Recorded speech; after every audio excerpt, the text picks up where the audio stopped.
I took a trip out to Dublin a few years ago, and everybody's talking about Conor McGregor. Conor McGregor! The crowd are chanting. From the second I meet this kid. The king of Las Vegas, Dana White, but the king of Dublin, the notorious Conor McGregor. I said, I don't know if this kid can fight, but if he can even throw a punch. This is why everyone's been talking about Conor McGregor all over. He's going to be a huge superstar. Welcome to the UFC, man. Yeah, thank you very much. So, there's been a lot of hype. I guess the hype is real, man. Listen to this Dublin crowd as they welcome their fighting son. Wow! That is it! Conor McGregor! We're not here to take part. We're here to take over. The first time I fought Conor, that was his first big test in the UFC. Poirier is one of the best on earth. Where I was at that time, he got into my head. He's afraid. He's a scared little boy. Dustin's little pea head is going to get removed, and I'm going to get on my way to the gold. I've never disliked somebody that much I've ever fought. All that talk and everything over the months just sat in my head. When the bell rang, I was like a deer in the headlights. Oh, he tagged him in the left. He heard him. That's it. It's over. Wow. Even back then, he had a lot of hype, but didn't have that win that really did it, and then that might have been the one. After that, he just started knocking everybody out. Unbelievable. The first punch he threw. History has been made. The first man ever to hold two titles simultaneously. That is good. His star has risen faster than anybody in this organization. Everywhere I go, I hear about Conor McGregor. He became such a huge superstar. He's done it all right, but you can have all the money in the world, but you can't buy heart. And I got that. Dustin Poirier has emerged from losses a better fighter. He has fought for everything he's ever done. Paid in full. This is mine. Every time I lose, I come back stronger. That's why, in the second fight with Conor, I knocked his ass out. Dustin Poirier has knocked out Conor McGregor. Are you kidding me right now? I lost that night. It stung, and I must get that back. You're like the ghost. You're haunting me. Me and Conor need to do this a third time. Both guys knocked each other out. We owe it to each other to get back in there and see what's up. Now I have an opportunity to get my revenge. One of the most iconic fighters in mixed martial arts history. He wants to regain his position at the top of the heap.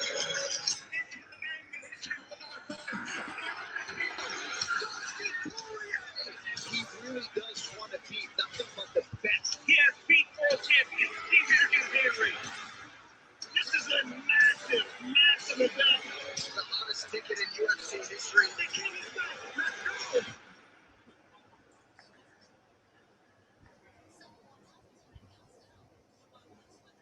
With Nordic Track, the results you want start here. Let's go on a journey through Antarctica.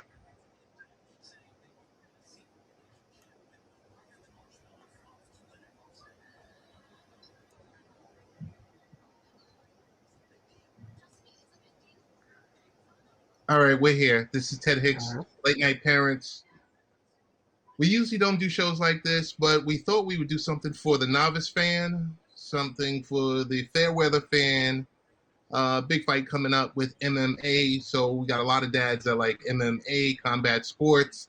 Thought we would bring in none other than our guy, Mr. B. JoJo is in the building. Mr. B, what's going on? First of all, thank you for having me on here. And I am very well, man. How are you doing? I'm doing well, man. I'm doing well. Big fight tomorrow. A lot going on. Let me make sure I get this correct. The setup. Okay, there we go. So we got the main event. We got a lot happening in the world of MMA. I thought I would dip my toe in it because I'm an avid novice fan. I like to watch, these matches. I love MMA. I've been watching for several years. Hang on 1 second. Let me make sure my mic is. I'm gonna have to change my mic. Okay, mic check, mic check. Okay, so can you hear me? Yes, I can. Okay, great. You're all good. So, yeah, I want to thank you for coming through. I've got several questions from some of our dads who I queried about mixed martial arts. I mean, we love boxing, we love mixed martial arts. We kind of like the four major sports organizations that are out there, but with basketball, closing, NHL just closed, MLB heading into the All-Star break, and football, Yeah. football is going to heat up very, very shortly. We thought it's a great time to talk MMA. Once again, I want to welcome you to the show. Before we get into the main event, what do you think, Jojo, of the overall card? What should the novice fan like myself be prepared for UFC 264? All right, Ted. For the novice fan, those of you who are just gonna tune in for this card, prepare yourself for a lot of craziness going on. This card is built on 13 fights, if I remember correctly, and a lot of them are competitive. Very competitive. We have some ranked fights in between these. I think there's about let's say like 6 out of the 13, about half or more of these are based on ranked opponents, top 15 opponents, we'll say then, because their rankings, UFC rankings are between, the champion, but then there's like between 1 and 15. Okay.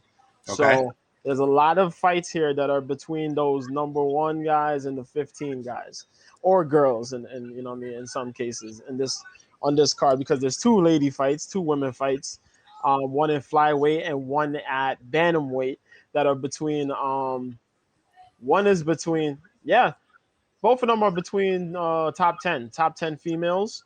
Okay. Yeah, but a lot of these fights are high ranked opponents, very serious fights. We're seeing some names in here you could be very excited for. If you was to go and click up on YouTube real quick for a highlight reel, you'll Okay. see them and you'll go, oh my goodness, this is what I'm looking for. This is what I want. You know what I mean? And then you have the main event, Conor McGregor and Dustin Poirier. But all those fights on the card are pretty solid fights to look forward to. I can tell you that for sure. So we know this is the trilogy. Win or lose, would it have been smart for McGregor to move up in weight class to fight Dustin Poirier for the third, hopefully the final fight, but we don't know. Um, Dustin, there's a funny thing. Some people don't know, but Mhm. if you're really looking into it and you read in the articles, then you know. But Dustin wanted this fight at 170. Right. Conor refused the fight at 170. But what some people don't know is that the UFC also refused to make this fight at 170 to make it a serious bout for the next contender for the lightweight title, Right. which is held right now by Charles Oliveira after he beat Michael Chandler for it just a few months ago, in emphatic fashion, might I add. So right now, Charles Oliveira is holding the title. There's not quite a clear-cut opponent. They want a big name for Oliveira, and you get it right here between these two, and Poirier and McGregor. What do you think of jumping up 2 weight classes? Um, Is that unheard of, or? it's somewhat normal. Conor McGregor used to fight at featherweight. He had moved up to lightweight. After he won the featherweight title from Jose Aldo a few years back, he moved up weight class. You know what I mean? Then he moved up weight class to take some fights at welterweight. But it's not fairly it's pretty normal for some guys, you know what I mean, some people to move up a weight class or two, drop 3 weight classes. We had some fighters like Genki Sudo. Genki Sudo was a Japanese MMA fighter. A lot he's really famous because he ran for politics up in Japan. But that guy he jumped down like 4 or 5 weight classes. To get as low as what I think lightweight or featherweight, but he was a lightweight, a welterweight, a middleweight, a light heavyweight, and at one point I think a heavyweight. BJ Penn had fought uh he fought Lyoto Machida some years back as a heavyweight, and he was primarily known as a lightweight fighter, but he fought over at Pride because at the time they had no lightweights. They were out of the lightweight game in the UFC. So BJ Penn said, to hell with this. I'm going to Japan to look for fights. And he really took a fight at nearly heavyweight to fight Lyoto Machida, who was a former UFC champion. Yeah, crazy. But that happened. And Joe Diesel Riggs is one guy that's known too to jump down weight classes. He jumped down 5 weight classes. He was a massive heavyweight. And he dropped all the way down to lightweight. Wow. And he competed in each weight class. Same thing with Genki Sudo. Crazy. And weight cuts are no joke. But for guys like that to jump down that many weight classes, it's a real testament to their willingness to compete. You know what I mean, and make those weight cuts, and go out and be healthy. And get themselves fit for those types of fights. So Jojo, I want to stop you there. Explain to the novice fan about weight cuts, if you could do that really quickly. Oh, sure. For people who don't know, MMA, similar to boxing, has weight classes, and in those weight classes, you're required to meet a certain weight to be able to compete, and then you can go on ahead and do whatever you got to do. In order to compete in those weight classes, you have to cut weight. Now, let's make an example. Khabib Nurmagomedov, who was the UFC lightweight champion before Charles Oliveira. Right. He had to cut weight to 155, and his walk around weight was somewhere around I want to say 175 or like 180 something. Okay. Yeah, so he would have to cut about somewhere between 20 and probably 35 pounds to make the 155-pound limit. Now, you don't have to be crazy to cut that type of weight to make the 155-pound limit. You could fight at a higher weight class, but some of the people rather have the size and the weight advantage. So they will go ahead and do try their hardest, go to the sauna and, diet, get the nutritionist, and cut that weight to 155. Now, when they go in for the weigh-ins of the fight now, you have to meet that 155-pound mark. Sometimes if it's a non-title fight, they give you a grace pound. So that's 156, a pound above that limit. So now Khabib will come in and you look skinny. You look depleted. You're out of water. You want hydration. You want food. Right. And there you go to weigh on the scale. You make the weight. Now, immediately as you make the weight, you go off the scale. You go somewhere and you get your hydration. You see guys drinking, the electrolytes, getting their Pedialyte, their water, whatever they got to get, eat as much food as they can and rehydrate. Now, to rehydrate, they give you a weight that you can't cross over to fight when it comes fight night. Okay. And some of these guys, some of these fighters, I think the grace period of as far as weight, depending on the weight class, I think for lightweight, I think it's 20 pounds or something like that, a little bit above that. So you will see a guy who's 155 looks scroggly, and then when they come fight night, you're looking at them like, whoa, what in the world happened? And now this guy is about 175, 180, and you're like, whoa, that's a big dude. How am I supposed to handle that? So some of these fighters look for those weight advantages. You know what I mean? If they could cut the weight, then you can't really argue about it. But if there's weight cutting issues where people are getting sick, they can't manage that. Organs are functioning bad because your kidneys could shut down and stuff like that because of weight cutting. We haven't had it in the UFC yet, but over in Singapore for one fighting championship, there was a fighter. Yeah, one FC, one championship. Yes. There was a fighter who died a few years ago due to weight cutting. So what they did, they adapted the hydration protocol, similar to something that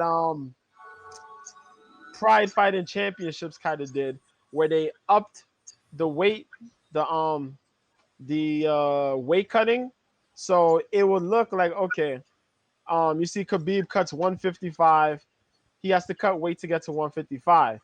Instead of that, they would grace period and give you 15 pounds. So they move him. It looks like as if they moved him up a weight class. So he'll walk up and he'll weigh in for as if he was trying to fight at welterweight. So now he's at 170, where he don't have to cut that much weight, but he looks healthy because if you cut in at 155, you're gonna hydrate to somewhere around that 170 mark anyway. So they try to give him a grace period to cut that weight and make sure their hydration is proper. You know what I mean? They run tests or whatever. So that's what's happening in Singapore. But as far as here in the States, we haven't had nobody really, pass away due to that. But it is an issue because we've had people faint, organs have shut down. We've lost cars because, pardon me, because of it. So, yeah, we've lost fights, because people end up going to the hospital and whatnot because of it. Yeah. So, what does Dustin Poirier need to do to win again in the main event? This one's gonna be a little tricky, Ted. I'll tell you why. In their first fight, Dustin Poirier got overwhelmed. He got overwhelmed due to the moment.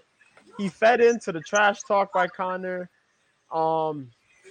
He came in there wide-eyed because it's a big moment because Conor's that guy. He's that guy. He carries that magnitude. Everybody comes in and they're attracted to his trash talk, his aura, that level of confidence he brings in. So when you got to face him, it's you versus him versus the fans versus the moment. And when you have all that together, it's hard, especially if you're not used to being in that moment. So he got overwhelmed. He got washed away. You know what I mean? In the first fight, he got cleaned. This second fight came, and we're in the post pandemic, and Dustin's improved. He got his boxing going. All that's happened. Now he's familiar with Conor. Conor was, coming back. The thing that was talked about was that Conor was preparing for a fight, a boxing fight. He was preparing a box for against Manny Pacquiao at the time, but it didn't happen. So he ended up taking this fight with Poirier. So he went in there, had his fight. He came in with somewhat prepared, but he was they blame it on him being thinking more boxing orientated for the fight. So he had the closed legs in, stance was tight. And Dustin came out and Dustin said, hey, that's what he's coming with. You know what I mean? That's what his mind's gonna be at. Well, I knocked him out. I could come in here with the boxer stance and I could catch him again. That was his mentality. Conor's was because he prides himself on his boxing. Guy got footwork and whatnot, but he prides himself on his range and his boxing ability. That dynamic left is no joke, and when he lands with precision. He keeps you at the end of his strikes, which is a scary thing for a guy who's confident, believes in his KO ability. So he comes in there fighting Dustin. And Dustin looked and seen that. So Dustin goes ahead and says, hey, you know him. He has ATT, the training camp, American Top Team out in Florida. He has a great coach and a man by the name of Mike Brown. Hey, Mike, what's happening? So Mike, what's I'll going be right on? back, man. And Mike Brown is a Love you tactician. back, man. Mike is a tactician. He's also a former UFC, I'm not MMA fighter, a guy who's pretty nasty, big time wrestler. Um, he's good at figuring out an opponent. So he came out. Yeah, he did fight for the UFC too. I forget that before the WEC run. But yeah, he came in and he gave Poirier the readout. We're gonna attack the legs. We're gonna see what he does. We're gonna eat. We're gonna eat what he throws at us, and we're gonna do what we gotta do. We're gonna figure him out. We're gonna feel him out. So they felt him out there the first round. Conor came in with the big punches, throwing a lot of good power behind his strikes. He came in that boxer stance. So the legs were tight. So they read it and they prepared with calf kicks. Now, calf kicks are killers. If you don't know, you see Yes. guys get hit with leg kicks. Leg kicks, they hit the side of the leg. They can hit the thigh. You can hit the knee. But a calf kick is a very, very complicated kick where people don't quite know how to prepare themselves to block a calf kick because those things just wrap around and you can hit a tendon, you hit your shin, you can hit you know what I mean? It's very, very effective and it's hard for you to get a read on it for you to you know what I mean? To what they call it? To parry, you know what I mean? You would throw up your leg. If somebody Mm-hmm. throws a leg kick, you would throw it and they would hit the shin. And it could cause a break, similar to what happened to Anderson Silva when he fought Chris Right. Weidman a while back. Right. Same thing that happened to Chris Weidman when he fought Uriah Hall a little while back. The shin could snap and there goes your leg. But right now, it's hard for a lot of people to figure out those calf kicks. They're hard to block. And you know what I mean? You just can't quite tell when it's going to be a leg kick or when it's going to be a calf kick. So Conor got hit with a bunch of those, and those legs started going to sleep. Those things hurt. They numb your leg. It's very hard. And if you eat a couple of those, oh, your leg is in trouble. You know what I mean? You have some legendary leg kickers. But if you could teach somebody who could kick, who has an all right kick, and you teach them the calf kick, oh Okay. boy. Oh boy. So Conor ate those. Movement went south. So you know what I mean? He did good because he blocked the takedown in the first round. He did hit Dustin with some close range strikes, a couple elbows and some punches here and there. But Dustin ate those, as I said. They were waiting to see what Conor would throw, and then they went at it. And once they limited his striking, it was just a matter of time, Ted. Dustin poured it on. And I tell you one thing, if there's a guy who could finish a fight, it's Dustin Poirier. And that man threw shots, and put him down. So Yes. for this one here, he has to mix it up. He might not get as lucky as he did. I can't even say lucky. He might not have the opportunity to throw those calf kicks, depending, because when Conor fights with a wide stance. He fights using somewhat of a karate stance almost, where he's able to use a push kick, a push / front kick. He could dart a little bit and hit the oblique. He could throw the leg kick with his back leg, but it also, keeps him at bay from being able to move and distance himself to land those punches. As I say, those combinations. He got a good uppercut. He has a nasty lead uppercut to his dynamic left, and he has those shots. So Dustin's gonna have to do some things, mixing up that calf kick, but definitely throwing in wrestling. There is something to be noted about wrestling and Conor McGregor. Okay. You can throw Conor's rhythm off badly if you could get a takedown and you could keep that takedown for a while. If you don't allow him to try to fight off that takedown, you will throw off his rhythm bad. Um, this has been proven in the Khabib fight, and this was shown a little bit in the Poirier fight. The thing with Poirier, though, with the thing is that now Conor is a little bit used to throwing those mid-range strikes. So those mid and clinch range strikes, those close range strikes. When Hmm. I say clinch, face to face, real Right, in depth. right. Yeah. So he's using shoulder strikes, he's using short elbows and forearms, which are legal, to hurt his opponent. You know what I mean? So if you throw those takedowns though, and you can hold them down for quite a bit, he gets frustrated. He gets very frustrated, and it throws his rhythm off completely. It gets him. It's somewhat of a mental block. Okay. Yeah. So Dustin's gonna have to mix this game up, avoid fighting on the outside, and trying to get his range in there. Dustin's good with the mid-range striking. He's good with using his jab, but Connor's jab is a little different. He's a little bit more cleaner than Dustin. As far as when the long range. But if Dustin could keep this mid range, whoo, he got it, man. He could do his thing and he could get this done. Just So fire. so Yeah. quickly on the flip side, what is it's a combo question. What does Connor need to do to win?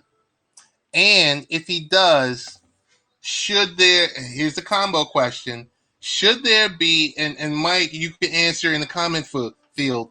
Should there be a fourth fight? And if so, this is your common core question because it's a question inside of a question inside of a question. If so, should it be at 155?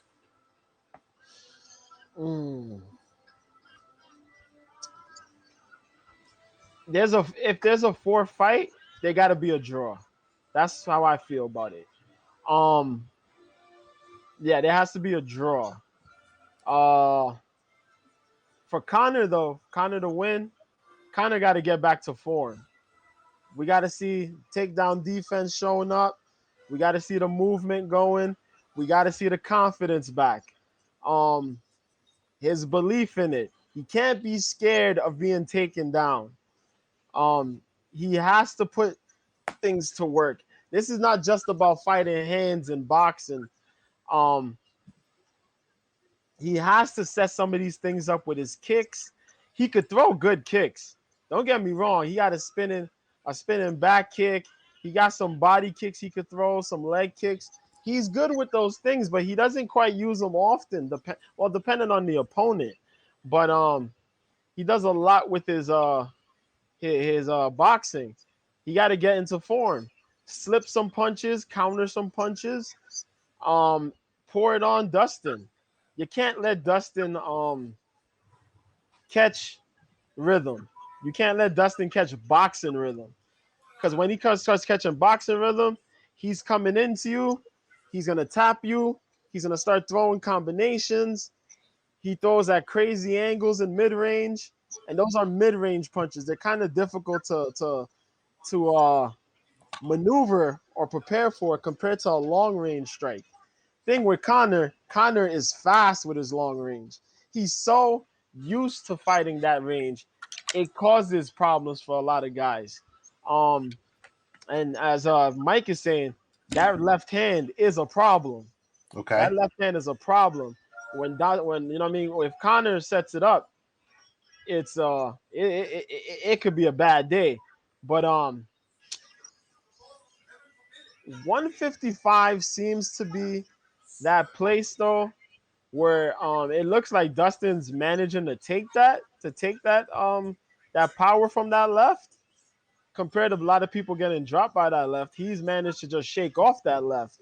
It happened in the last fight, which I was a little bit surprised, but kind of just got to set it up more, set that punch more. You know what I mean? Just Yeah. set up that left hand. Get that lead right. He's known for the lead right uppercut to the left cross. Or he hooks it up with a hook, right hook, left cross. But once he catches him, he has to set it up and just put you away. He has to fold them. like he did Eddie Alvarez back in UFC 205. He has to do that. You have to pour on and not let up.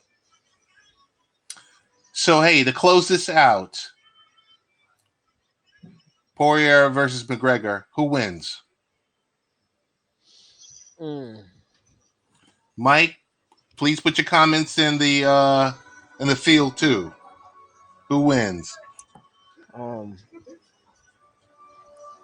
Oh man. Yeah, I'm this is a big opportunity, man. I can't see Dustin squandering it. Um Connor looks to be prepared to fight, but I think he's trying to get himself mentally hyped for this fight, man. And that's something that's kind of weird. So Dustin looks calm and casual. I might be looking at Dustin at this one, but I could be horrifically wrong. But I might be looking at Dustin Poirier at this one because Dustin's given up a title opportunity to take this third fight, man. So there's a, you know what I mean? Dustin, I'm thinking Dustin could take this win here, man. Okay. I'm thinking Dustin could take this win here. And let's see. Big Mike says straight fast. I hate that Dustin is mentally bothered by the crowd. My only thing, he's picking Diamond, but I'm probably gonna cry. Yeah, it's gonna happen. Yeah, you always got to prepare yourself for those things too, man. When you're rooting for somebody and the possibility of them losing, you know what I mean. You can't get mad if they lose though, because the other guy's prepared. But you know, there's so much hate on Conor McGregor. There is. It's no different than, you know, Mayweather dusting it off every once in a while and coming out, and you know the world hates him, but you know he's so good and you got to respect it. I've got some rapid fire questions for you. Okay. Sure.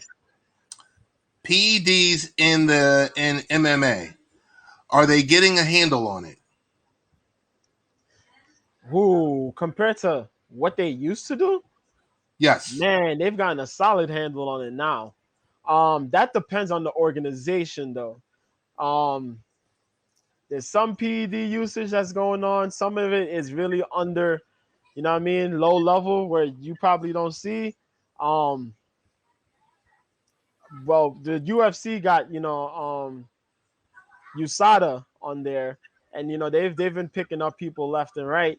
We had Bellator, and Bellator was doing, you know what I mean? Bellator had a scenario because they were on Indian ground at one point. So they weren't allowing PED situation, you know what I mean? They weren't allowing testing because they were on Indian ground, which was kind of crazy because the Mohegan Sun. So they weren't allowing, they were disavowing PED testing. So it was just like they could have fights. They weren't really doing PED testing, but they cracked on a little bit more now, you know, because they travel everywhere else. And you know, they switched owners. So, you know, Scott Coker, before it was Bjorn Rebney that was in there. And Bjorn Rebney didn't really give a damn.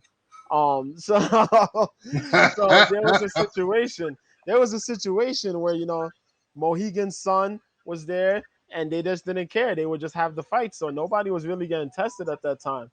But, you know, UFC wasn't. And then, you know, because you have to make the sport mainstream, they went in for the USADA, you know. So people are getting caught all through the lines through certain organizations. I don't know about one and their testing because it's in Singapore, so I don't know. Right. I'll keep it 100 with you, Ted. I don't know. Got you. In Japan, in Japan, however, there's a situation, man. They don't give a damn. They don't give a damn, man. I will tell you, Edson Inoue, a former Pride fighter, showed up that they had a contract that was allowing you. They pretty much gave you the okay to use PEDs. in their contracts. Wow. Yeah, he was one of the Wow. guys to talk about it. And so you had dudes, man, that were just juiced to the gills, you know what I mean? So it was just insanity, you know? And it does make for a really cool product, but people putting their lives at stake for this for the sake of looking bigger and being mightier, you know what I mean? Being stronger, built, massive, you know. Um so there were guys. I'll tell you, Ted, for people who are casual, you know what I mean? The casual fan who doesn't know, look Right. into the history, and I hate to bring his name up, but he is a prime example. Um, Alistair Overeem. Oh, Alistair Overeem. yes. Alistair Overeem fought as a light heavyweight, and that man was the skinniest man in the universe at light heavyweight. Yes. This man disappeared And came back. and came back as Uberine. That's what we called him, Uberine. This man was over 280 pounds. This Yes. dude was hold on before I continue. Can I curse? Is it okay if I Yeah, if yeah, keep yeah. it You PG can. You here or can. do you You curse? can. Okay. It's late night. It's late All night. right. He was a brick shit house. Like I'm saying, this dude was a mutant, Ted. He had no neck. You know what I mean? We talk about Brock Lesnar and how Brock Lesnar's big. Right. Alistair Overeem was something else. You even could compare when they fought each other in the UFC. Brock's second to last UFC fight against Yes. when Overeem came in. Come on, man! Like this dude was a titan. He held 3 titles. He had the Dream title in Japan. He had a K1 kickboxing title, and he had the Strikeforce heavyweight title. He cleaned the whole K1 division pretty much, for the most part, when he came back as Uvery. He did Mm-hmm. lose some fights. Badahari beat him up in K1. Badahari legend, give him his respect. But he lost to some guys, and that's skill. That skill, regardless if you have the PEDs, skill will trump you at times. So he has that chin too. Overeem has that chin. He's chinny. He gets hit, he goes down sometimes. You know what I mean? Mm-hmm. Mm-hmm. He's been knocked out quite a bit. I think like 14 times or something like that.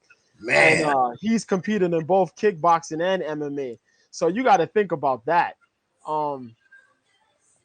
But yeah, so Japan, they didn't care about PEDs. UFC is trying to do a lot better for their PED usage because mainstream is here. So you got to get more of those people to come and watch. If not, then it puts a bad look on UFC. So UFC is doing their job right now as far as PEDs are going. They've caught guys, guys and gals. Bellator is trying to catch up on that thing. The PFL, which is doing their season this year now because they were out last year, they've Right. caught some people, and thanks, Mike. Thank you, man. So it's going down the board, man. People realize that things are at stake when you don't have proper regulation about these PEDs. But as Mike has said, I do miss the PED days, though. Hey, I got one final question. I want to make one statement. Sure. And then one final question for you. And then we're going to try and wrap this up because I know it's late. And I told you 30 to 35 minutes, and we're at 39 minutes. So we're in overtime. Yeah, Okay. I mean, Ted, if you want to talk a little bit more, I have no problem with it. I have no problem. Okay. Yeah. Okay. So statement is I read in the I'm not sure which publication, but ONE FC is coming to the United States. Yes. And I said, oh my goodness. I was like, okay, this opens things up because I know they have partnership with Turner Sports. Right. But does ONE FC, where do you rank ONE FC? It's I kind of see it as a novice. I see it's under Bellator, but above what? Like CES or it's above, you know, PFL? Or how do you rank ONE FC? ONE FC. All right, we got to break to rate ONE FC. We got to break it down into some certain parts. We got to break it down into fighters, management, and production. I think. Production wise, they do good because production. That's like like marketing stuff. To put put their fighters out there, how the events look, the spectator aspect of it, I like it. They do the fireworks, they do the songs, Right. they do the music. Some of their their fighters are pretty out there, charismatic. They do their little dances and they do the little intros. It's pretty cool. They have the Pride lady. There's a lady that's in Pride that used to do the announcements. So she'll do all the yelling. She'll be like on this corner, it's there. She used to do all this craziness, she's known. I forget her name, but she's very known. She's known as the Pride lady, but she's out there as one in one. But she does some of the events for ONE there. Their production is pretty cool. Fighters, they're starting to get recognizable fighters. It took them quite a while because they signed some UFC people here and there, but they're getting a lot of recognizable fighters. The thing is that it's more so for the hardcore fan in the Singapore, the Asian community. They have they say a pretty big fan base, but as far as the States go, there's a lot of unfamiliar names, but their fights are pretty good. What they've picked up on is kickboxing. Okay. They've managed to regular US style kickboxing and Muay Thai. So if I had to rate them, there would be below Bellator, above the PFL because the PFL is like a seasonal type thing. Right. That's the only drawback. That's the reason why I would say above PFL because of that. PFL has a couple bigger names, but only because of that. Only because it's seasonal. They do seasonal things while ONE, UFC, Bellator, they run throughout the year. So Gotcha. So I would put them there. Yeah. Okay. So Final question is on Johnny Bones Jones. Sure. He's an interesting topic. He is right now. He's a topic that there could be an entire live stream, and I would love to see you and Mike together on a live stream just to talk about Johnny Bones Jones. But just for you to provide your words of wisdom and your knowledge on Mr. B and I always down. Oh, okay. Word, and man. Mike says he's tipsy as F. But so the last question I was given was, would you define John Jones as the greatest light heavyweight champ? And a follow-up question is thoughts on John Jones and his only heavyweight competition, Francis Ngannou. Okay. Cool. Okay, let's go. The first part of that question, John Jones.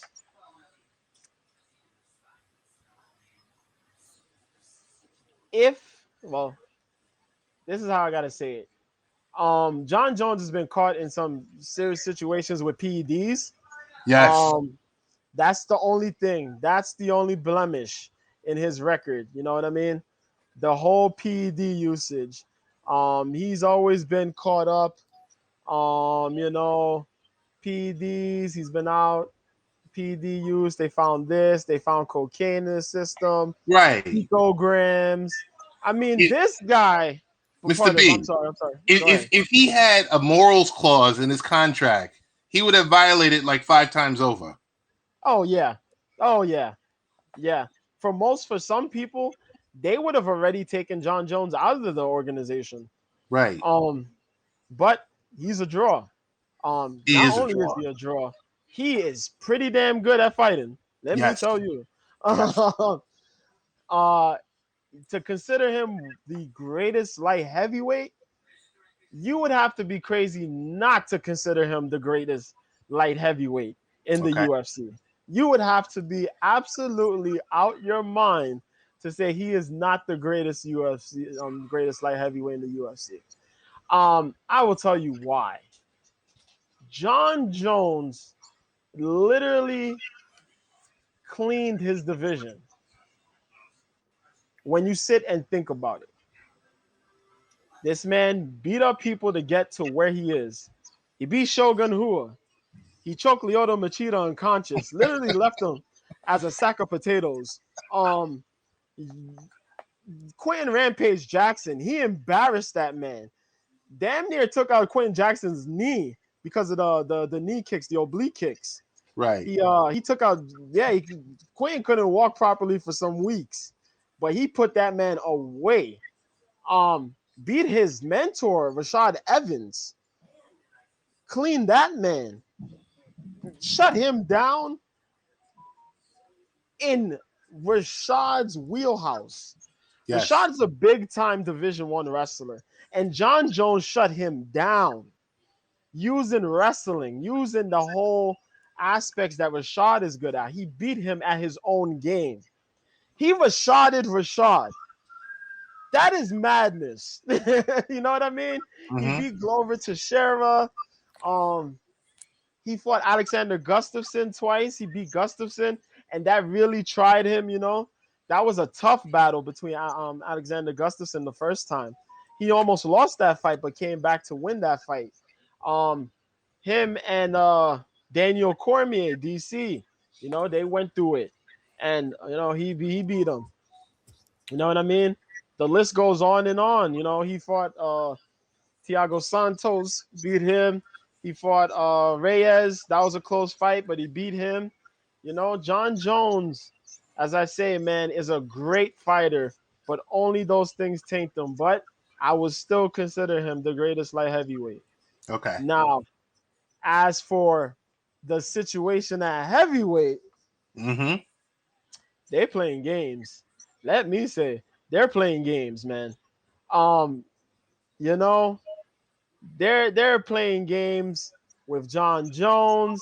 They're playing games with Francis Ngannou because I don't know if you know, but they threw an interim title fight out here between Derek Lewis and Yes. Cyril Gane. But is Two it guys. next month or is it next week? In 2 weeks? It's in a bit, quite a bit. A couple months or so. Oh, Like okay. a month or so, yeah. Um, Okay. yeah, because they couldn't. Yeah, it's I think it's like within a month or so, some weeks to a Right. month, something like that. Because Ngannou said that he wasn't gonna be ready. You know what I mean? He needed the time Right. to prepare if he was gonna fight Derek Lewis. So UFC said, if we're not gonna do it, you know, we're gonna make this fight instead. And then Dana White says, oh, we didn't have to have Ngannou, you know, as the champion. We could, you know, throw him out because he doesn't want to fight, which is absolute bullshit. Right. Francis Ngannou is like one of your stars in the heavyweight division. The hell, he's your star at the heavyweight division. Next to he's there next to Stipe because Stipe is blue collar and everybody could respect a blue collar fighter. You know what I mean? This guy's a firefighter, and an MMA fighter at the same time. Gotcha. You know what I mean? So Yes. when he's training and he's, saving his community from whatever's going on out there. They play games with Ngannou. So they have Gagne and Derek Lewis fighting for the interim title. Francis just won the title 3 months ago. I Give know. that man his break and let him fight when he's ready to fight. Francis wanted to fight John Jones because they know the money that they could generate. Crazy. They wanted to fight during the quarantine, but I could respect them. I could respect the idea of not fighting in quarantine and waiting until fans come out, because the gate is crazy. That gate that they could generate will be madness. The fans that come out, ridiculous. Come on, man. You're talking about the biggest KO artist that you got right now in the UFC in the heavyweight division, other than Derek Lewis. Next to the greatest light heavyweight of all time, who's still in his prime right now. Yes. Come on. Question. And just to piggyback off of what Mike said, I heard Jones is bulking up. Have you seen Jones bulk up? Have you seen No, Jones bulk up right now? I haven't. Holy hell. I think John Jones is walking around right now. I want to say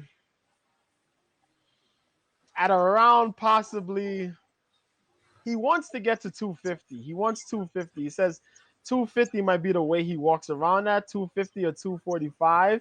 Mm-hmm. That guy's gotten to as big as probably 270, 280.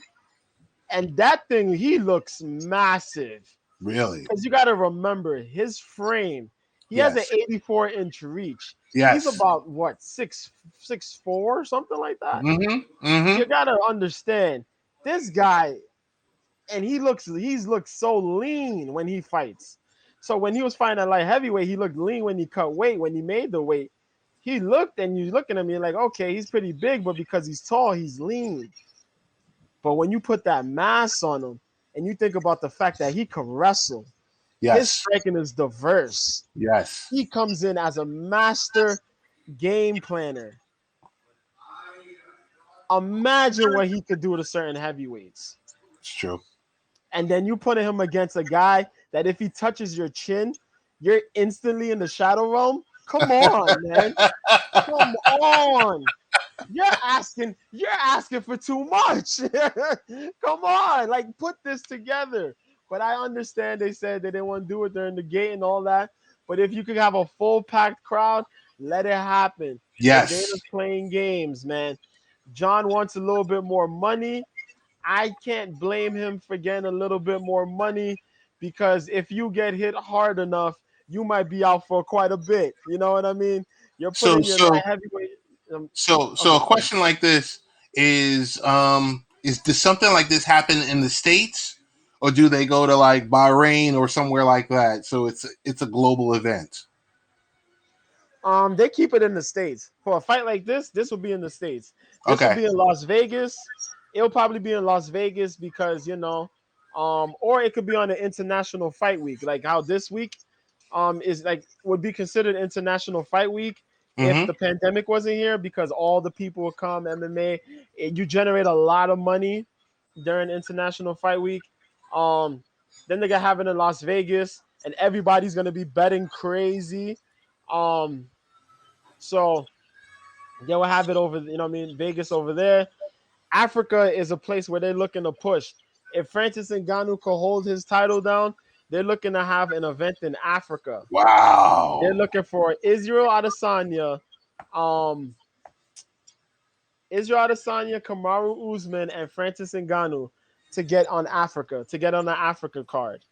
And the thing is, they would have to all win their upcoming fights for this year. Because they wanted to do it. I heard Dana say 2022, 2023 possibly.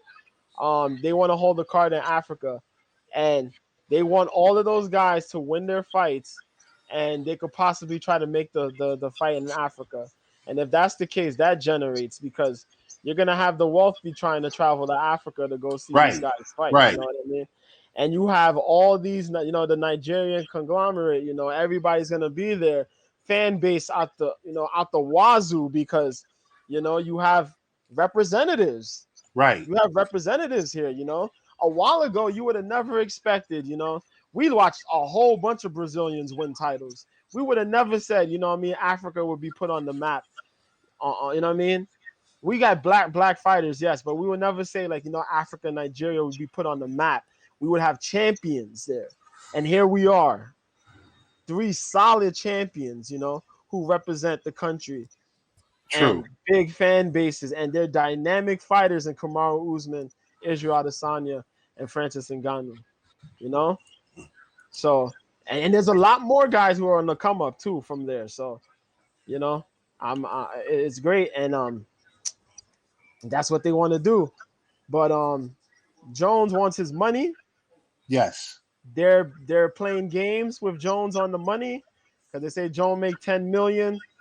I don't mind them giving him 12 million for that fight, 2 million more.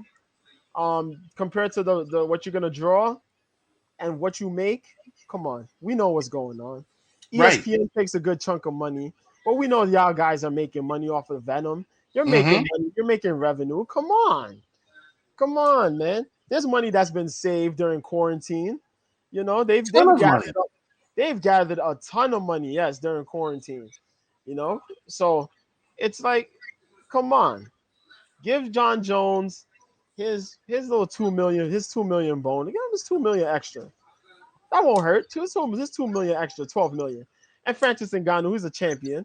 He's taking a big risk. You know what I mean? He fighting a light He is. heavyweight, the He is. greatest light heavyweight. John Jones is risking his legacy, his UFC legacy. Come on, man. Give Francis his 10 million. You know what I mean? He got a I, little 10 I million. gotta I gotta close this out with a Debbie Downer question. Okay. All right. I gotta close it with a Debbie Downer question. Oh boy. And I know I shouldn't do this. I know I should ask you about women bantamweights. So Oh, I love talking about women in MMA because a lot of people get heated about it. I love it because I like the females in MMA. So yeah, you could go ahead and ask this question, Ted. okay. Nunez. Yes. Total domination, right? Oh, of course. Okay. Who do we see coming up to potentially challenge her? Or is there a person to challenge her? You ready? You ready for the answer? I'm ready. You ready? Please don't say Holly Holmes. Look at me in the camera, Ted. Look at me. Yes, I see yes, you. I I got see you. you. I You got got my you. aura. I got ready? you. Got it. Ready? Ready. Ready? Nobody. There Nobody. you go. Your answer. Got you. Nobody. Got you. Amanda Got you. Nunes will retire before she loses that title. I am sorry to say it, but Amanda Nunes as leaps and bounds ahead of the competition in the UFC right now. In Got that you. bantamweight division, she has cleaned out that division. The girl right now, Juliana Pena, give credit to her because she's she's tough as nails. Mm-hmm. I like being optimistic with fighters. You could ask TJ, I'm a guy who could keep it, level headed, and I could be optimistic about certain fighters. But Juliana Pena is getting cleaned. I'm sorry. I don't see Juliana Pena going 3 rounds with Amanda Nunes this fight. I don't see nobody beating Amanda Nunes at 135. Only person who will beat Amanda Nunes at 135 is Amanda Nunes herself. Yes. That is it. Agreed. That is it. Agreed. Her skills have progressed so insane. And she is one of the most slept on champions as far as women's MMA goes that it's ridiculous. Yes. It is Agreed. ridiculous. You talking about she headlines events, but they just, you know what I mean? She headlines certain events. She has, but they don't draw that much. But it's because it's a clean cut decision that, she's gonna beat whoever she fights. So it's like, what are you doing? The competition is like wavelengths separated between her and the rest of the division. It's like you've watched Ronda Rousey, right? You've watched Yes. Ronda Rousey. From those of you who don't know, Ronda Rousey, gold was it bronze medalist judoka, went in Strikeforce women's champ, beat Misha Tate, came into the UFC, beat a lot of females. She was trained with Edmund Taverdian, but let's keep it 100. Edmund did jack shit for her career, other than give her the mental to compete. He didn't give her no skills. She had skills herself. She was going off on her own talent, and that's something people have to understand and come to terms with. Right. Her judo skills was it because she came in clean, grab, flip, that was it. Arm bar, that was it. Those were things she was doing in the Olympics. You know what I mean? And the people who she fought, just like Poirier and McGregor in the first fight, they were caught in a situation with the lights and the glamour and the pressure. And all Ronda Rousey wanted was the lights on her because she didn't have that after the Olympics. Right. When the things was she was working as a bartender. She picked up a bronze medal in the Olympics, and she's here bartending because there was nothing after the Olympics for her. There was nothing. So you know, she wanted that glamour. America was with her because she was winning, and she had all that going for her. But Amanda Nunes is lurking, you know, and the hardcores know about Amanda Nunes. They know about her come up, and they know she was improving greatly when she tagged in with American Top Team. She was improving. You know, titles change. You know, Ronda was running the ropes. She was getting 10 million a fight. You know what I mean? Which is insanity. Plus they had sponsors at the time before Reebok. Yes. And she was getting Reebok money as well. So we got to think about that. She was getting Reebok sponsorship. So they was making a little extra money on the side, which some people get mad about because, you know, favoritism. But it is what it is. Of course. Because you bring in the fans, you know. She got the sponsorship money, all that. We got hard workers like Nunes. Now, Ronda got head kicked by Holly Holm. We remember that. Holly Holm gets choked out by Misha Tate. We remember that. Yes. Misha Tate now ends up being a main event because they lost the main event on UFC 200. And Misha Tate wanted what Ronda was having. The lights. She wanted the glamour. She wanted the moment because she felt Ronda took that from her. That was always her gripe with Ronda. You had it. You had the moment. You headlined UFC 200 against Amanda Nunes. And Amanda Nunes went in there like Cujo and tore you to shreds. Now, and then she becomes champion. But for some reason, she didn't get that draw ability. Where we have Misha Tate and Ronda Rousey, they had the looks, they had the appeal for the fans. Amanda Nunes didn't have that. But she had the skill. She had the hard skill and the confidence in what she does. And then she go out there and she did her thing. People don't appreciate that. Right. So it's like, what the hell's going on? You have this girl who's killing people, beating people up. What are we going to do? She beat up Misha Tate. Now she fights Ronda Rousey. The draw comes in. You know, Ronda Rousey still made about 7 figures, 8 figures for that fight. And she was the challenger. Amanda Nunes made like $3 million. Right. She made $3 million. She was holding the title. And Ronda Rousey made about 7 figures, 7, 8 figures. She had fully won Hollywood, Mr. B. Yeah. Yeah, she went to Hollywood after she lost. Fully. She came back. Yeah. She didn't do no promotions, none of that. And Nunes won. Now Nunes is fighting everybody. And you see in the skill difference. That's the whole thing. The skill difference was there, air apparent. They thought that they could, you could use Ronda Rousey to build up the notoriety for Amanda Nunes. Right. Because she beat 2 former champions. And they kept trying to do that when they had Holly Holm come in and fight Amanda Nunes. But Amanda was a co-main eventer. When she tried to be a main eventer, the interest is not there because the skill gap is painfully far and wide between her and the rest of the division. They had her win. Beat Chris Cyborg. You know, she fought Chris Cyborg for the featherweight title. They had their issues there, but they had Chris Cyborg there because Cyborg's a big name in the UFC. Right. And Cyborg was fighting people, but they pushed that fight early. If Cyborg wins, Cyborg beats Nunes. Cool. But if Nunes beats Cyborg, that's big notoriety for Amanda Nunes. Right. Amanda Nunes is now the featherweight champ, but outside of Chris Cyborg, who's there to fight in the division? You had only two girls that were there to fight. You had Megan Anderson and Felicia Spencer. Felicia Spencer and Megan Anderson both won titles in Invicta. That's the all women's promotion. Okay. Skill gap's totally different though. Amanda Nunes cleaned the both of them. She beat up Felicia Spencer for 5 rounds straight because Felicia Spencer could absorb punishment. She's a legit 145er.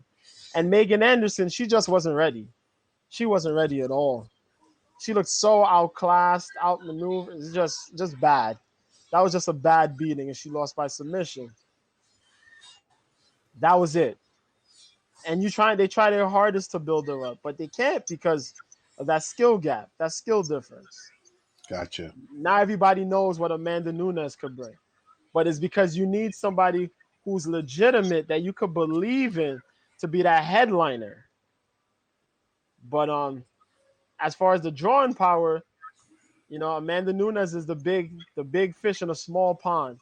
I don't think nobody in that division is going to be that draw power as far as for Amanda to be a main eventer. But to be in the co-main, that's no problem. She's there. She's a lock. But going to your question, nobody. Nobody. Featherweight or bantamweight. A lot of good talents coming up, Ted. I'll tell you that for sure. I'll never be a Debbie Downer on the division as a whole, but right now Amanda Nunes is wavelengths above everybody. And some people to clinch onto that one, some people want Kayla Harrison to come in from the PFL to fight Amanda Nunes at 145. Kayla Harrison and Amanda Nunes are teammates, both in American top teams. Kayla's not she's not opposed to fighting Amanda. I think that's an interesting fight to have because Kayla's a 2-time gold medalist judoka, but she's improved a lot being on that team because, as I said, Mike Brown is a great coach, master strategist. There's a lot of talent there to be had. And unlike Ronda Rousey, she's improved. She not only has her judo, but she has her wrestling. She can wrestle. That's one thing we never seen from Ronda. Ronda Rousey couldn't wrestle. Ronda Rousey had bad knees, and some people never knew that. So she never really adapted a wrestling game. I always said it. That was one of the things that plagued her overall game. If she was able to wrestle, she would have been a lot more dominant than she was. But it happened. But yeah. But with the Kayla Harrison thing, Kayla wants money. Kayla wants to be signed because she knows her worth. Dana White's playing games and talk about she might not be ready. But we've seen people that are in the UFC, women-wise, who didn't look ready. You know what I mean? You had Sarah McMahon, silver medalist in wrestling, and you signed her when she was about 6-0, 6 or 7-0. And you had her fight for the world title at 2 fights in. She wasn't ready, but what the hell you did that for? You know what I mean? So yeah, it's just ridiculous. But I think when the time comes, you make that money, get that fight. But till then, Amanda Nunes, big fish, small pond. Gotcha. Mr. B, our guy JoJo, want to thank you for coming through, blessing us with your knowledge. Tell our fans, our viewers, our listeners, people that are going to hear this, whether it's through archive listens or replays or through our podcast, best ways to get in contact with you. How do we follow you on social media? Novice fans like myself. Of course, we got Big Mike, who's in the comment section, Right. Cope's Corner. He's always doing it up. But how do we find you on social media to find out what's happening in the world of MMA? Cool, man. To find me, you can find me here on Haps at Mr. B, the MMA guy. I usually do my thing if I'm not here solo, I'm usually, teamed up with TJ, Jaw Shout out West, to aka TJ. Jason, Brian, Brian TX Cat, well, Yeah, Thailander, big shout out to you know, Brian, TX Cattle Skull, Jason. well, TX Cattle Skull. Yeah, man. We with those guys. We do random things. We talk wrestling. We have a jerk reel that goes on where we watch horrible Yes. movies. We Yes. get in a laugh reel where we're watching pretty good movies. We really talk the talk on wrestling. He gave me the opportunity to speak some MMA, so I've been putting him on some MMA. Jason, he's knowledgeable on MMA too. Some people try to clown him as a casual, but he knows his stuff. He knows his stuff. He No, knows I'm his the stuff. casual fan. He knows his stuff. He might not know how to pronounce people's names, and TJ's been kind of surprised that I know how to. And I say I just, it just picks up real quick. I'm able to read names and figure out, what they're about. Fighters, fighters movements and stuff like that. But yeah, man, that's what we do there. Um, but yeah, I'm usually on there, and you find me on Twitter at Mr. B at Mr. B 1986, man. Got I'm you. usually on there. I usually throw in a random topic, whether it's MMA, some wrestling, but I like to throw a lot of MMA stuff on there. I would retweet stuff that I see. I'd share an opinion on what I think about a fight. I try to get feedback on certain things. Mr. B, hold on one sec. You can continue talking. Huh? You can continue talking. I'll be right back. Okay, sure. Yeah, you find me on Twitter, and yeah, I'm usually talking the talk. I used to be on Periscope. I had like some accounts there. I had Mr. B. I had Mr. B, the MMA guy. Um, the MMA guy. Yeah, man, watch fights or whatever. But I'm on here on Haps, trying to give y'all the rundown on what's happening in the MMA. Because the thing I came on here for Haps, because I came from Periscope, and I was just trying to look to see how I could do my thing on here, and then I kind of looked to see who else was doing MMA stuff on here, and there was very few guys, but Mike was out here, man. Mike and his team was out here, but they was doing their thing, and Mike went ahead, but and did his thing, so he's out here still doing the thing. You know what I mean? Giving y'all betting tips, knowledge that he thinks, his opinion, his views on fights. And I was like, that's cool, man. Talk to him or whatever. Managed to talk to him and link up. That's cool. So, so I was like, man, I'm gonna share my knowledge on here and just, for people who don't know, because No, I the definitely appreciate you coming through here because, like I said, this is a way to grow the sport. yeah. This is a Yeah. huge way to grow the sport, and there's so many more. I mean, MMA in my mind, MMA dwarfs boxing because every once in a while we'll get a good boxing match. So we're gonna get one coming up with Spence and Pacquiao, even though I think Spence is gonna wash Pacquiao. But yeah. And then you got Fury, you got Wilder, you got stuff like that. But MMA has so much to offer from the various leagues. And it's always on. Yeah, it's always on. There's a lot of events from a lot of organizations. Even you could go on YouTube and just search up smaller promotions and you'll find those, Fight TV, which is, become a streaming service. You can find MMA on there. They have KSW, that European event where the organization, they don't care about PEDs. So you can see guys juice to the gills. They have former world strongman Mariusz Pudzianowski, who's probably weighs like freaking I don't know, like 300 plus pounds. Who cares? His veins pop out his neck, his head, his arms everywhere. They don't care, they really don't care.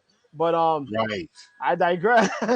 There's a lot of good events, a lot of free events as well. They have XMMA, which comes on YouTube right now, and they have it on their website. Invicta's out here, women's MMA. You could catch them on Friday. They've switched up to Access TV after they left UFC Fight Pass. They're doing their own thing. They stream their events on YouTube as well as Access TV, as I said, which used to be the former HD. Not Yes. is it HD Net? Yeah, Eight, HD Net. Yeah, yeah, HDNet. It used to be yeah, Mark Cuban. yeah. They used to be on there.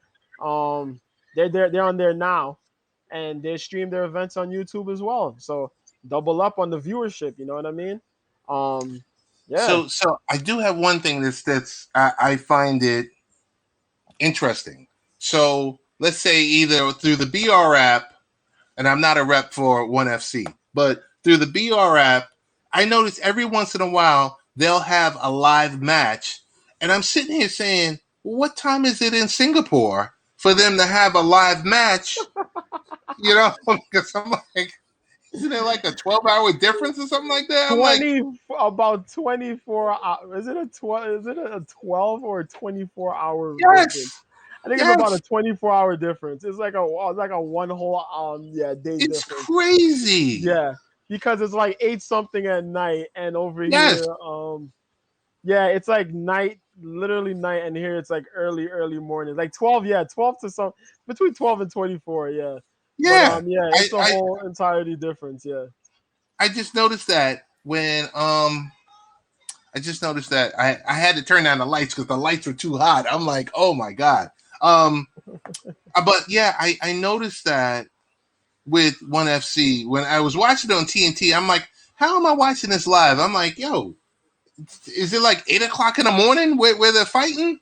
You know, so and I'm wondering, is it tape delay? Is it this?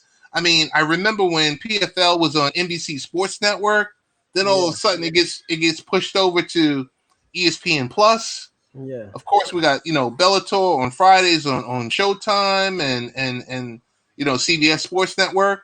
yeah, It's a lot. It's really a lot, and it's great.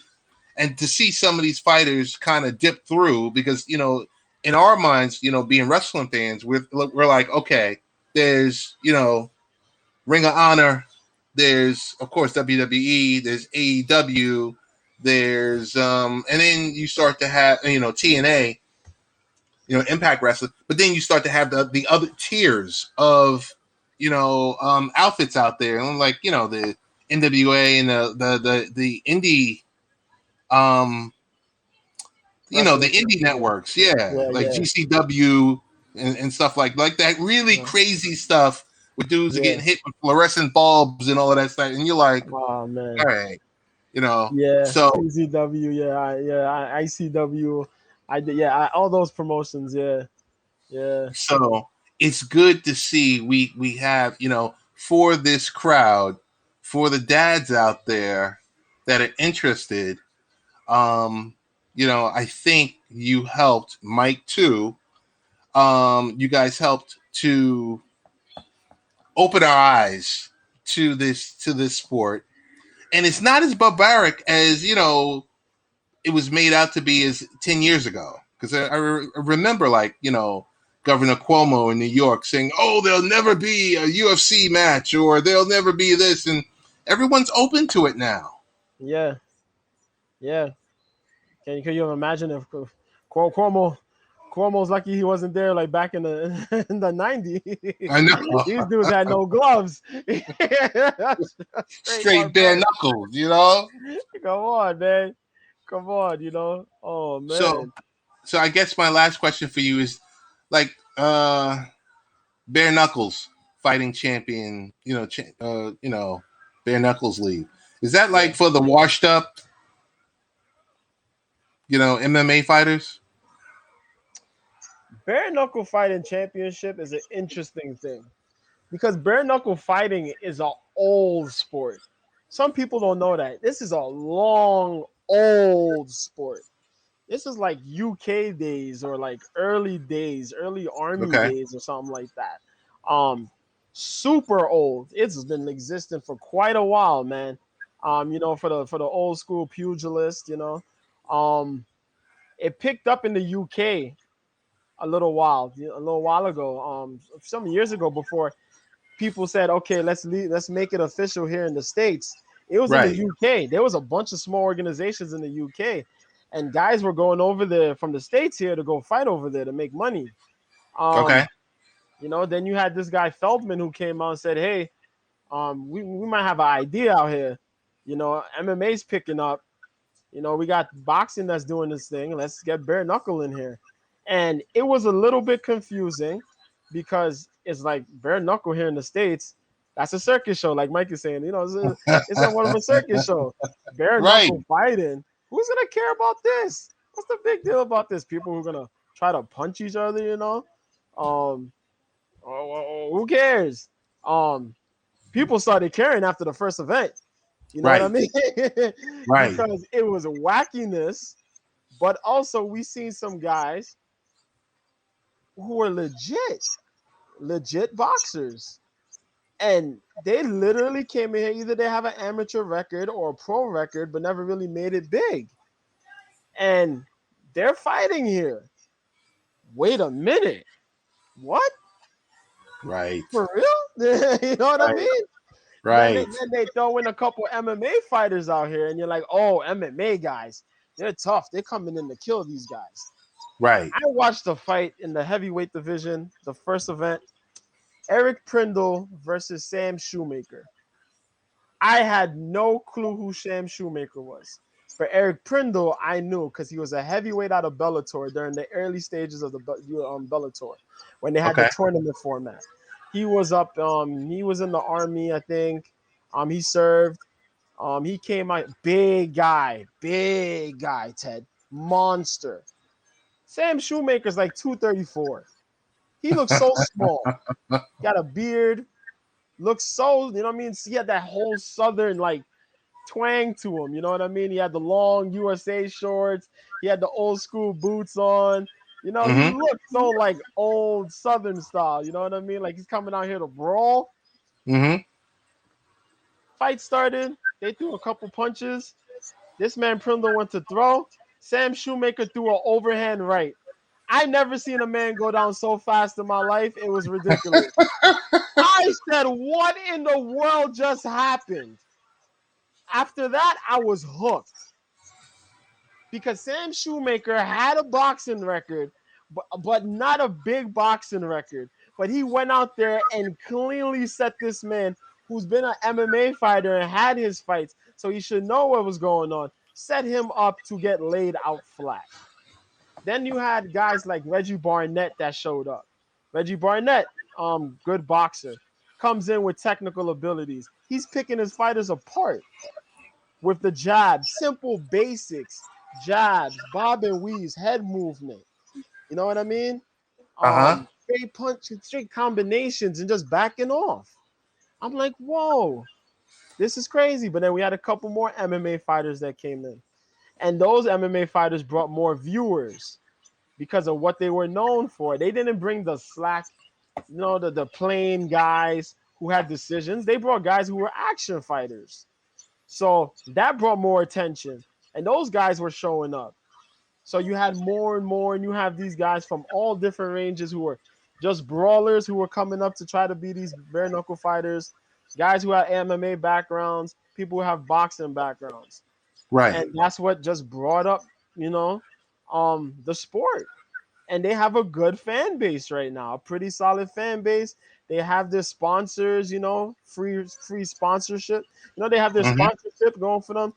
Whoever wants to sponsor them, sponsor. Paige Van Zant jumped on, you know, and people say she's too pretty to be bare knuckle boxing.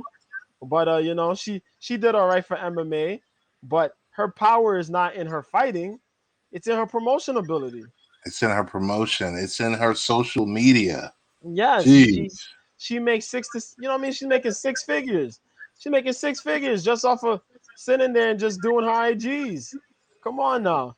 Yes. She's on OnlyFans. And imagine Yes. what she's generating over there. You Crazy. know what I mean? And she could be out here just probably showing cooking videos and her painting a picture using an etch a sketch. You know what I mean? And she's probably seeing 5-6 figures off of those Yes. little clips. Yes. Come on. So, you know, it's doing real great. And now they picked up a couple good ladies. They had Pearl Gonzalez, who used to fight for the UFC. She's sexy. Oh my God. but she's tough. She's from out of Chicago. You got Rachel Ostrovich. Rachel Ostrovich wasn't one of the best of fighters, but that girl is thick, and self promotion ability. They know what they're doing. You're bringing more eyes. Then you have violent fighters, Luis Palomino, who fought Justin Gaethje twice, bloody battles. That guy's no nonsense, and now he's like the angry Theo up in bare knuckle fighting championships. No nonsense. He's an angry Wow. Theo. In Spanish, Theo is uncle. So he's a mean Wow. uncle. You know that uncle who's no nonsense. Yes. You touch the barbecue, he slap you. He like, yo, I man the barbecue. You know what I mean? That type of uncle. He tell you don't change my channel when you come in. Yes. That uncle. He's in there, no nonsense. And you have all these other vets. Hector Lombard. Hector Lombard just had a fight against Joe Riggs. He won, Then this other guy, Lorenzo Hunt, comes in and talks trash talk. This guy literally looked up at him in his face and hit him with 2 hooks. Wow. Like, no, just looked at him and said, "Oh yeah, work." Boom, boom. I'm like, what? I'm like, but that's what it is. And that's the realness. That's the realness that bare knuckle brings. And so Nice. there we are. So if you're a fan, if you're not a fan, I recommend you watch. They got a YouTube channel. They got a couple of fights and events that they have there for free. Go watch those. Have a kick out of them. You know what I mean? The ladies bring it. The guys bring it, of course. Their last event was nuts. They have 4 title fights. I give it a thumbs up. You can get a solid thumbs up from me on the bare knuckle, man. I'm a believer in bare knuckle, and I think it'll do a lot. It'll do better. It'll do a lot. It's doing good now. It's gonna do even better. Got you. Even better. Got Yeah. you. But as far as you said, like the MMA fighters going in last place, it's an option. It's an option. Okay. Because they're getting the signing and they're getting the sponsorship. Right. The big thing there is the sponsorship money. Because you have free you're getting that open sponsorship. So you could pick up a couple and you're seeing your 5 figures when you walk out of there. Your 5, possibly 6 figures, depending on how big the sponsorship is. People forget the importance of sponsorship. Yes. Yeah. Sponsorship is everything. All across the board. You know what I mean? Sponsorship is everything. Sponsorship is important for the stuff that we do. Yeah. Yeah. That's kind of like, that's the lifeblood of, our environment, of course, for these MMA athletes, boxers, and all the above. So I do have one final question for you. I promise this is the last question. Hey man, I'm here. You don't got to cut it off. I was watching it. I was watching it 2 weeks ago, maybe 3 weeks ago. K1? I turned to it. I said, "What am I watching?" And I saw Anderson Silva in the ring against Julio Cesar Chavez Jr. Oh, the fight. Yeah. Fight. That happened. Said, what am I watching? Before you continue, hold on a second. For people who don't know about the Anderson Silva versus Julio Cesar Chavez Jr. fight, I think it's still up on YouTube. You could search it and you could try to watch it. That's how I did. Go ahead, Ted. No. I just want to say to you, Jojo, what were we watching? Like, it was madness. Is something like that supposed to happen? It was madness. But I will tell you right now, I had faith in Anderson Silva beating Julio Cesar Chavez. Okay. That sounds crazy, but I'm going to tell you why I believe that Anderson Silva had an opportunity to beat Julio Cesar Chavez Jr. Julio Cesar Chavez Jr. has a lot of fights and he has wins. And, I'm not trying to discredit his, who he's fought. He's fought names, but there's times where he has lapses in fights in his career. And it happens when guys tend to not fold and come back and bring pressure on him. Anderson Silva brought pressure on him. Cesar tried to fight his fight, but Anderson Silva brought pressure on him and did enough to get that win. Gotcha. We seen Julio Cesar Chavez fight Daniel Jacobs and try to fight Jacobs and brought pressure to Jacobs. If you remember that fight, Jacobs came back. Yes. Jacobs was coming back. Mm-hmm. And what happened? And what happened? What happened later in that fight? Cesar quit. He's not his Cesar father. left. He's Cesar not left. his father. And his dad was upset. Set. He said his nose broke. Then he said something happened with his hand. But neither of those things happened. Right. He had no injury. He folded. Remember when he fought Canelo? Yeah. What happened there? He tried to fight Canelo. Canelo brought pressure. Yep. He did nothing. Nothing for 11 rounds after that first round. Yep. That's what happens with Cesar Chavez Jr. No disrespect to him. But when you put pressure, he folds. Gotcha. He folds. Gotcha. He folds. I was just, I didn't even know this was happening. Yeah, it happened. And Anderson I turned it Silva on. Yeah. And I said, what? and you guys are going to laugh at me because I looked and then I said like this. I said, what am I watching? I said, what am I watching? I had to get my grandpa, Jojo, I had to get my grandpa glasses out. I said, what is this? I seen it announced on Twitter and I retweeted it. I had to double check it on my phone. I couldn't believe when they announced it. Right. I said, wait a second. He's going to box Chavez Jr.? I know he wanted to box Roy Jones for like so long, for years. Right. And I thought that was going to be the boxing fight to possibly happen because you can understand that. They're about the same age. You can understand that. Right. You fighting Julio Cesar Chavez. And I'm like, Chavez could possibly beat him, but is Chavez motivated like Anderson Silva is for the boxing fight? Those were the questions that were in my head. Because I know Chavez is, you know what I mean? You know, what his tendencies are in fights. But Anderson Silva, it was like, whoa, the age. But if Anderson wants to go out and prove a point, yes, man, he will go out there and prove his point. So, yeah, man, that was crazy. I was like, whoa. I didn't get to watch it fully, but then I seen the results. And then I watched it that Sunday. And I was just like, man, look at him go. It was right after, I think it was right after the Nets and Bucks. When Kevin Durant ran out of gas.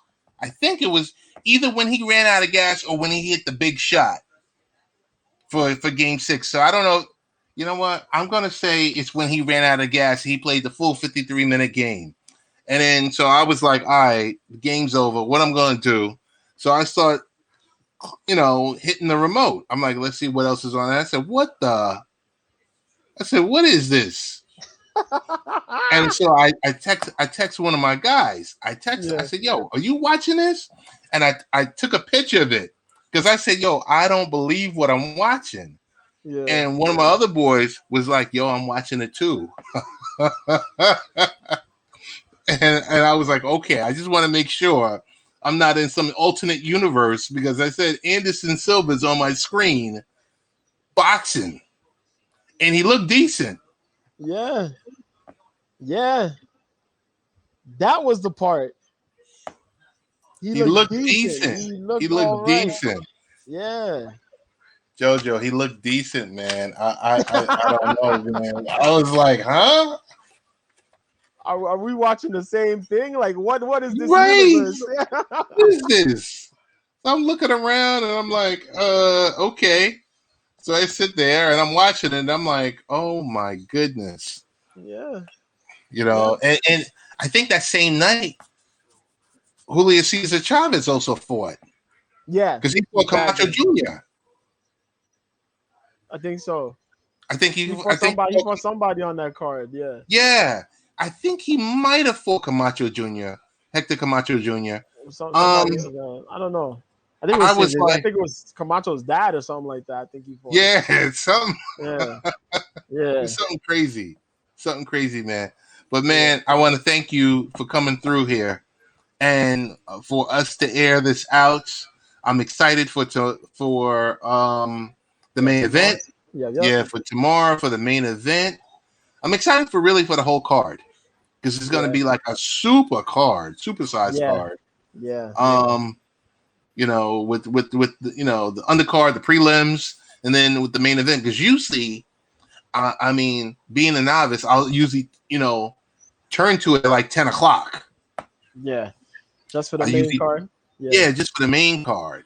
But that was the thing that I learned, and I think I told you before on one of TJ's live streams that I was at Bellator, I don't know, 206, and I saw Michael Venom Page, and I took that ride to Connecticut to Mohegan Sun. Yeah. Because I wanted to go watch an event live. So I had asked my wife, and she was like, "There's no way in hell I'm going with you to an MMA event." So I was like, "Well, we can go there. We can gamble, and then if you don't want to go to the event, you don't have to go to the event." She was like, "Nah." I was like, "All right." So I called one of my guys. I said, "Listen, yo, we got to go." I said, "I got 2 tickets." He was like, "All right." So we drove up there. We drove there, gambled a little bit, and like I said to you, you'll be surprised. A lot. Well, you won't be surprised, but for me, I was surprised, and I'm sure Mike wouldn't be. The prelims were as good as the main card. Yep. It's just it happens. What's up with that? It happens. It happens, and sometimes they're even better than the main card. That's why I Yes. tell people never sleep on the prelims. And the UFC learned that. The UFC learned that because before they never aired prelims. They used to just Right. air main cards. Right. And you would just have to hear the results about the prelims. And they realized that, people in the events, there's people who want to see those prelim fights because you Right. learn who's coming up. So when they started doing these prelim fights, you know what I mean? You got to pick up talent, but you could showcase those guys on the prelims. Right. And that's what became the thing.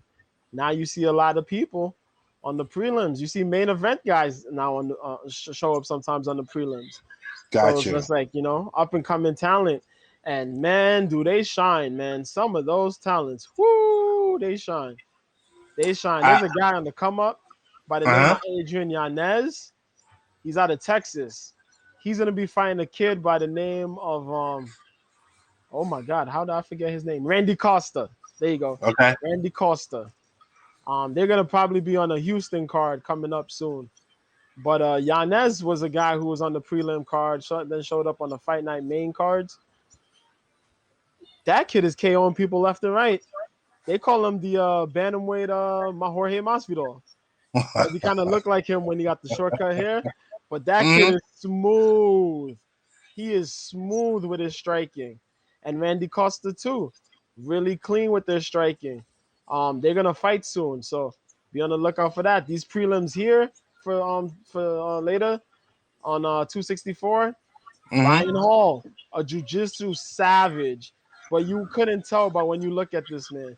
This man looks like he just, he'll serve you your drink at Starbucks. You know what I mean? Just a plain old kid. He looked like he worked for Geek Squad. But wow. If you was handling him, if you met him and you said, "Hey, we're going with jiu-jitsu," and you say 5 minutes, let's see how many holds you could get on one another. He's probably tapping you out 7 times out of those 5 minutes or more. Wow. Yeah. He's fighting a guy by the name of Ilya Topuria, who's out of, I think if I remember correctly, I think he's out of Georgia, which is the European country, if I remember correctly.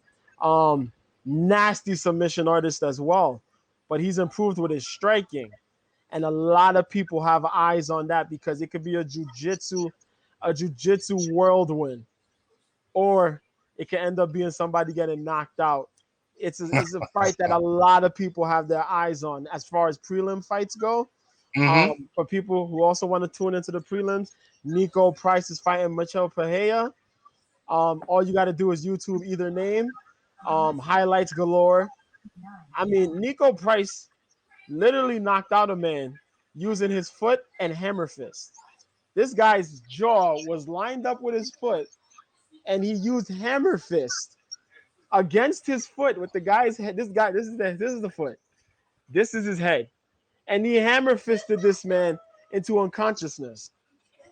Wow. This man head kicked a man asleep. This guy is known for getting beaten up and making comeback wins.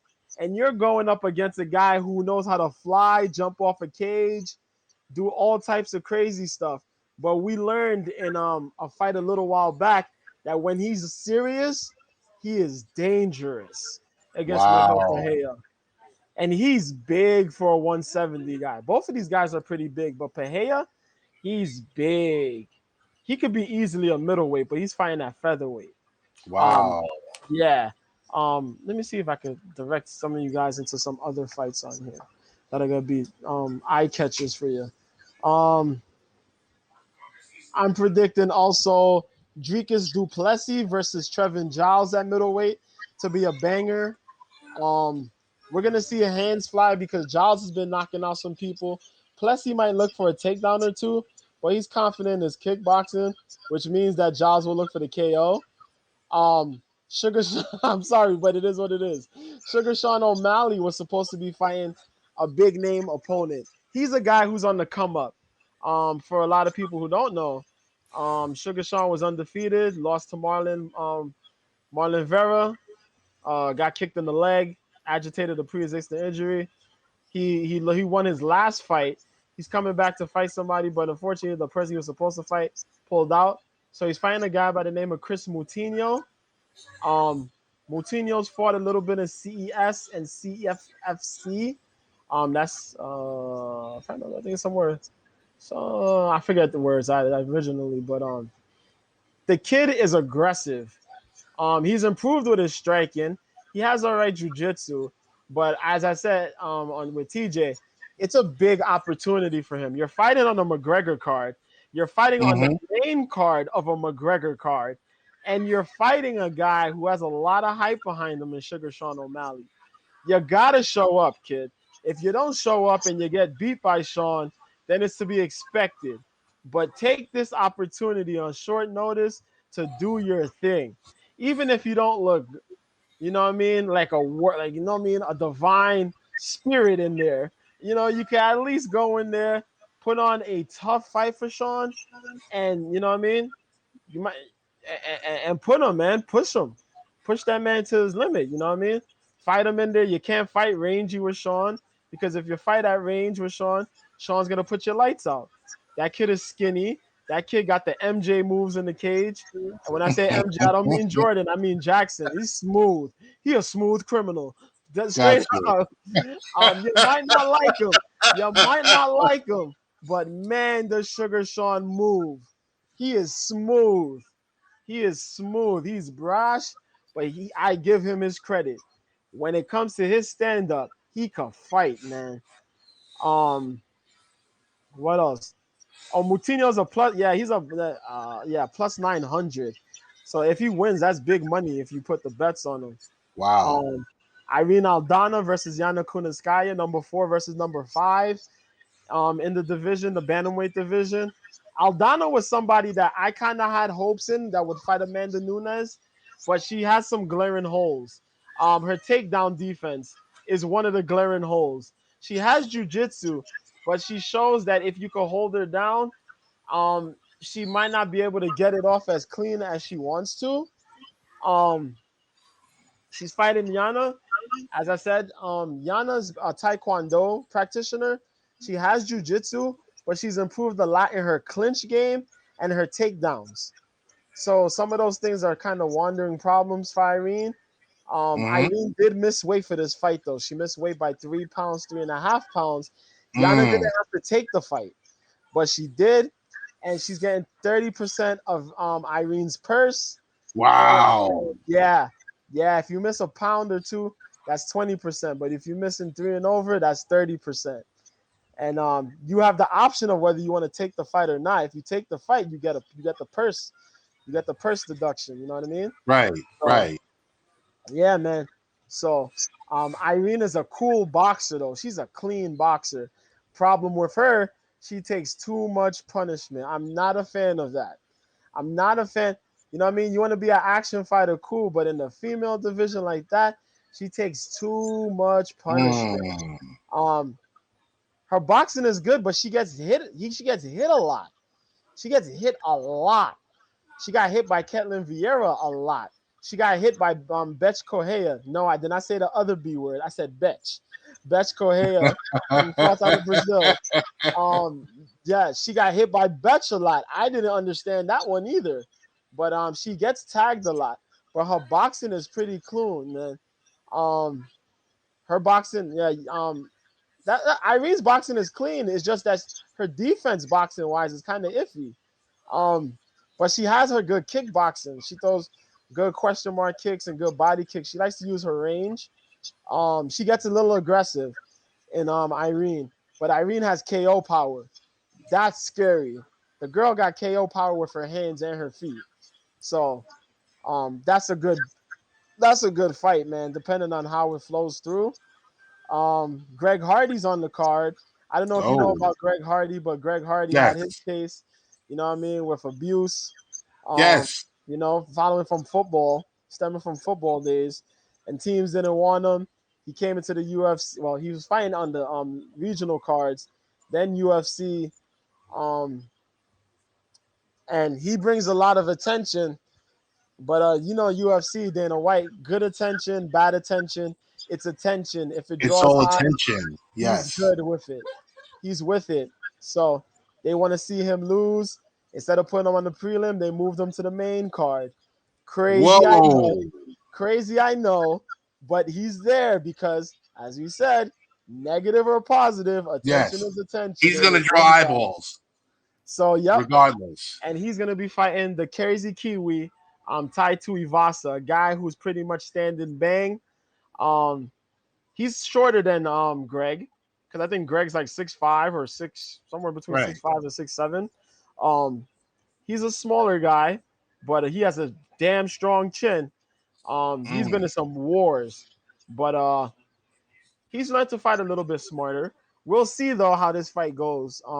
Either one of those guys could get slept within the first round, or it could go to a possible decision. I doubt it. I hope it goes to somebody Mm. getting knocked out. Greg Hardy's cardio has been questionable because he kind of fades in somewhere in the mid-second or Okay. third, depending on how you put the pressure on him. Depending on the pressure, if you have him work, he's gonna gas out. Um, Mm. he's also had a problem a while back. You know, he asked for his inhaler. You can't do that in an MMA fight, buddy. But he did that. And they actually gave him the inhaler. But it happened. It happened. It happened. It happened. And he won the fight still. They still gave him the win. I question it, but you know, Right. um, but he did lose his last fight to one of the top 15 and Marcin Tabora by ground and pound. Marcin put him down, had him work. Um, Dude got gassed out. He got worked. That was it. Mm. So I'm expecting again a heavy duty fight between those two. Ty might look for the takedown or the clinch. But I'm looking for one of those guys to get put out. You know what I mean? It was just a fun fight between two big heavyweights, man. Right. And So you you know, don't see it going 3 rounds. I don't see it going 3 rounds. Greg Hardy could try to fight tactical and make it 3 rounds, but Okay. two big heavyweights, you on the main card, the pressure's on. They're gonna Come look to on. knock each other out, man. The Rock'em Yes. Sock'em robots. Yes. And then the co-main, Gilbert Burns, Stephen Thompson, man. Oh boy, Wonder Boy Thompson, and this guy. Oh boy, we're talking about the number 2 versus the number 4, 2 top 5s. Um, Gilbert Burns he did. He just fought Kamaru Usman and lost. In that title fight, came this close to beating Kamaru if he would have just kept composure. He rocked Kamaru and he just went nuts and lost composure. And he lost composure, got that adrenaline dump, came the second round, and Kamaru just took over, man. It sucks, but that's the fight game, you know. He got knocked out, but Right. comes with the fight game, you know. So he's been looking to improve a lot for this fight against Wonderboy Thompson. Wonderboy's damn near 40 years old, and he's held on the top 10 spot for years, Ted. For years. He's had 2 title fights, and they can't knock this man off the top 10. And he's damn near 40 years old. Wow. That's telling you something. He's a Yes. Taekwondo practitioner, and he has put riddles on everybody, man, in everybody's head. People don't know how to deal with his style. He has the Taekwondo point fighting system, and some people are like, man, you know, Wonder Boy doesn't quite bring. No, I mean, he does, or he doesn't quite bring the Taekwondo. You know what I mean, the full Taekwondo. He's been one of the best Taekwondo fighters I think out there, outside of MVP. Venom Page, you know, which he might come to the UFC. Who knows? Maybe we'll see. That's all about title fight. That's a whole nother subject in itself. I don't want to drag it, but that's the whole thing in itself. But Wonder Boy is skilled. As you heard me talk on Monday, the man understands range. He understands his in and out movements. He's always in that Taekwondo stance. It's hard for him to get the reset. It's hard for you to get him to reset. If you want to reset, you have to get on the takedowns. But because of his movement, it's hard to take him down. Because he's in that stance. But also because he's in that stance, he already has his footing to get in those sprawl positions or to defend off those takedowns because his legs are wide apart. So he's able to branch off, you know what I mean, and fight out of a takedown attempt. Then you have the kick variations. Question mark kicks. He kicks over the shoulder. He has straight kicks, push kicks, teep kicks. This man is like a whole book. If you took Taekwondo, compressed it, and said, yo, I'm going to make a human out of it, that's Stephen Wonderboy Thompson, man. His daddy was a kickboxer, was a Taekwondo champion. Wonderboy is a Taekwondo champion. His dad trains him. His dad's like his coach, one of his coaches. And Chris Weidman's his brother-in-law. So, you know what I mean? He's so good with his punches and all that, man. He's a riddle. He's such a riddle. That style is such a riddle to handle. Ask Jorge Masvidal. He fought him twice and still couldn't figure it out. You know what I mean? Tyron Woodley's been the only person to figure it out outside of Anthony Pettis, and Pettis knocked him out. But, you know, that's not here either. I can explain that, but we'll say that for another time. Right. But, yeah, man. And so Gilbert Burns brought in some help. You know, he trains out of Sanford MMA in Florida, which are primarily kickboxers. The great Henry Hooft, who was a former kickboxer himself, he's training a lot of guys out there.